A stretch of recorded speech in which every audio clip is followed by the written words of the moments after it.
புட்டு எப்படி செய்கிறதுன்னு பார்க்கலாமா? ஈவினிங் ஸ்நாக்ஸ்க்கு நேற்று நான் செஞ்சது.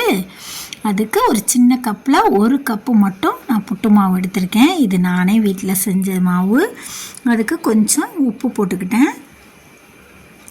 தேவையான அளவு உப்பு போட்டுட்டு கொஞ்சமாக தண்ணி தெளித்து நல்லா கையாலே பிசறி விடணும். நீங்கள் வீட்டில் செஞ்ச மாவோ கடையில் வாங்கின மாவாக இருந்தாலும் இந்த மெத்தடில் செஞ்சு பாருங்கள், நல்லாயிருக்கும். இப்படி தண்ணி தெளித்து பிடிச்சி பார்க்கணும். இப்படி பிடிக்கிற அளவுக்கு ரொம்ப தண்ணி ஊற்றிடக்கூடாது. இப்போ நம்ம இட்லி தட்டில் துணி விரித்து போட்டு அதில் அப்படியே கொட்டி விட்டாச்சு. 5 நிமிஷத்தில் வெந்துடும். இது ஆல்ரெடி வேக வச்ச மாவு தானே, அதனால். அதுக்கப்புறம் நம்ம இட்லிக்கு அப்புறம் மூடியை போட்டு மூடி வச்சு ஒரு 5 மினிட்ஸில் பார்த்து எடுத்து இப்படி மாவை உருட்டி பார்க்கணும். பாருங்கள், நான் அப்படி செஞ்சுருக்கேன் பாருங்கள். இந்த மாதிரி இப்படி உருண்டு வந்ததுன்னா வெந்த மாவு மட்டும்தான் இப்படி உருண்டு வரும். இதுதான் பதம். இப்போ எடுத்து நம்ம ஒரு கிண்ணத்தில் துணியோடு எடுத்து கொட்டிக்கலாம்.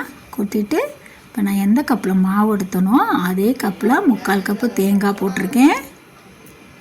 அதே கப்பில் 3/4 கப்பு சர்க்கரை போட்டிருக்கேன்.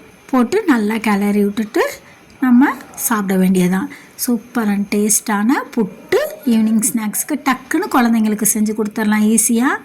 இந்த மாவு எப்படி செய்கிறேங்கிற வீடியோவும் நான் போட்டிருக்கேன். தேங்க்ஸ் ஃபார் வாட்சிங்.